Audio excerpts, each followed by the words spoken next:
Hello students, welcome to জয়াস teaching class. এখন আমরা class 6 এর রায় মার্টিন প্রশ্নবিচিত্রা 2026 এর পরিবেশ ও বিজ্ঞান থেকে মডেল কোশ্চেন পেপার 6 সলভ করব। পদার্থ কোনটি মার্বেল পাথরের উদাহরণ? পরিবর্তিত শিলা। কোনটি জীবাশ্ম জ্বালানি নয়? খড়। গ্রানাইটের পরিবর্তনে তৈরি হয় নিস। তামা ও টিন মিশিয়ে তৈরি সংকর ধাতু হলো ব্রোঞ্জ। এসআই পদ্ধতি তৈরি করা হয় 1960 সালে। নেক্সট, বিঘতকে কিসের একক হিসেবে ব্যবহার করা হয়? দৈর্ঘ্য। যে বস্তু সময়ের সঙ্গে স্থান পরিবর্তন করে না তাকে বলে স্থির বস্তু। কোনো বস্তুর কাজ করার সামর্থ্যকে বলা হয় শক্তি। একই বল প্রযুক্ত হলে বল প্রয়োগ ক্ষেত্রের ক্ষেত্রফল যত কমবে চাপও তত বাড়বে। পাস্কাল কিসের একক? চাপ। শরীরের কথা কেটে গেলে রক্ত জমাট বাঁধতে সাহায্য করে অন্য চক্রিকায়। মানুষের হৃৎপিণ্ডের সবচেয়ে বড় প্রকোষ্ঠ হলো বাম নিলয়। অতি সংক্ষিপ্ত উত্তর দাও। এলপিজি এর পুরো কথা হলো লিকুইফাইড পেট্রোলিয়াম গ্যাস। লোহার প্রধান রাসায়নিক হেমাটাইট। মৌলিক বা প্রাথমিক রাশি কি? দেখে নাও।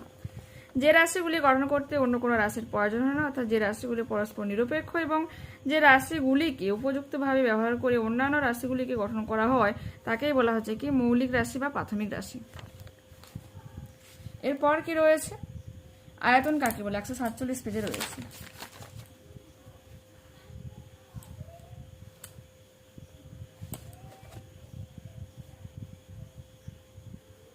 এখানে রয়েছে। কোন বস্তু যে পরিমাণ স্থান দখল করে থাকে তাকে সেই বস্তুর আয়তন বলা হয়। এসআইতে ওজনের একক নিউটন। কোন শক্তিকে কাজে লাগিয়ে নৌকা চালানো হয়? বায়ু শক্তি। 1 কিলো পাস্কাল সমান 1000 পাস্কাল। কোন তরলে যদি দুই স্থানে চাপ অসমান হয় তাহলে কি হবে?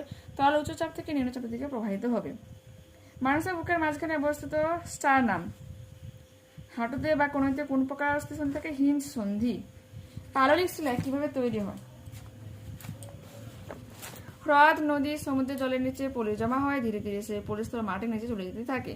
মাটির নিচে গরমের চাপে লক্ষ লক্ষ বছরে সেই পলি থেকে পাললিক শিলা তৈরি হয়। পরবর্তী প্রশ্ন, কোন ধাতুর আকরিক বা ওর বলতে কি বোঝায়? যে খনিজ থেকে ধাতুকে সস্তায় ও সহজে বার করা সম্ভব হয় তাকে ধাতুর আকরিক বা ওর বলা হচ্ছে। গড় সৌরদিনের সাহায্যে কিভাবে ঘন্টা, মিনিট ও সেকেন্ডের মাপঝোপ করা হয়? 69 পেজ।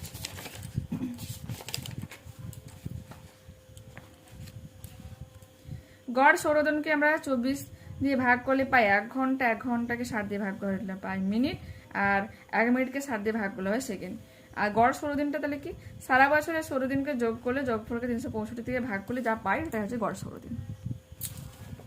পরবর্তী প্রশ্ন, এসআই এককগুলি প্রচলন দরকার হয়েছিল কেন বলে তোমার মনে হয়? 157 পেজে ওপেন করো।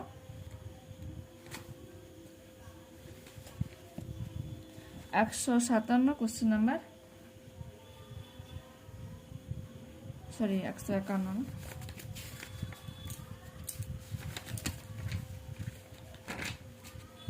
কোশ্চেন নাম্বার কত দেওয়া আছে? 6। আগেকার দিনে পৃথিবীর বিভিন্ন জায়গায় পরিমাপের বিভিন্ন পদ্ধতি প্রচলিত ছিল, তাই একই রাশি পরিমাপ এক জায়গায় একরকম হতো। ফলে এমন একটা প্রমাণ একক তৈরি করার প্রয়োজনীয়তা দেখা দিল যা ব্যক্তি বা স্থানভেদে কখনো আলাদা হবে না এবং পৃথিবীর সব জায়গায় প্রমাণ থাকবে। তাই এই পরিমাপের সুবিধার জন্য, জটিলতা দূর করার জন্য, বিভিন্নতাকে এড়ানোর জন্য 1960 সালে আন্তর্জাতিক এসআই একক তৈরি করা হয়েছিল। পরবর্তী প্রশ্ন কি রয়েছে?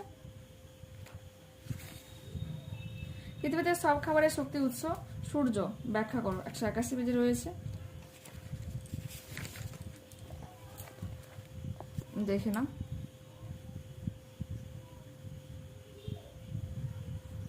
ওকে, এরপর কি রয়েছে?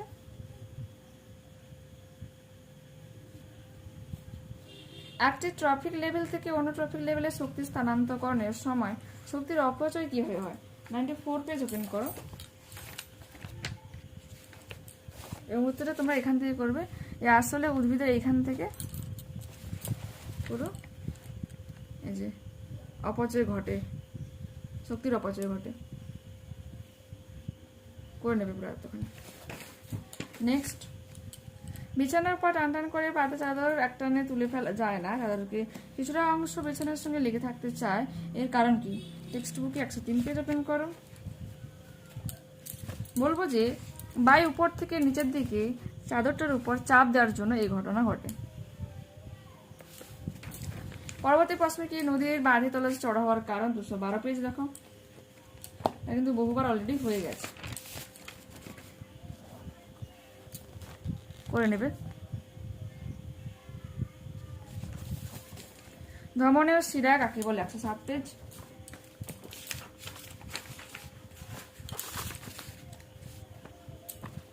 হৃৎপিণ্ড থেকে রক্ত সারা দেহে যে নলগুলো দিয়ে যায় তার নাম ধমনী।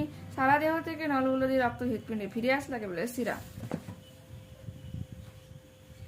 দ্বিপত্র কপটিকা কোথা থেকে? বাম অলিন্দের নিচে থাকে। ফুসফুসের রং কেমন? কালচে গোলাপি। কাজ কি? 115 পেজ ওপেন করো। বাইরে থেকে বাতাস শরীরের ভেতরে টেনে নেওয়া, অক্সিজেনকে রক্তে পৌঁছে দেওয়া, শরীরে তৈরি হওয়া কার্বন ডাইঅক্সাইড রক্ত থেকে টেনে বাতাসের সঙ্গে শরীরের থেকে বের করে দেওয়া। ওকে, এগুলো করবে। তো নেক্সট ক্লাসে আবারও দেখা হয়েছে। যারা চ্যানেল নতুন হচ্ছে অবশ্যই তোমাদের কাছে রিকোয়েস্ট রাখবো চ্যানেলটাকে সাবস্ক্রাইব করে নেওয়ার জন্য, বন্ধুদের কাছে ভিডিওটি শেয়ার করে নেওয়ার জন্য। যদি এই ভিডিওটা তোমাদের ভালো লাগে থাকে তো প্লিজ লাইক বাটনে ক্লিক করে নিও, হাই বাটনে ক্লিক করে নিও এবং কমেন্টে তোমাদের মতামত জানাও যে অ্যাকচুয়ালি এই ভিডিওটা তোমাদের কেমন লাগলো। ঠিক আছে, বাই।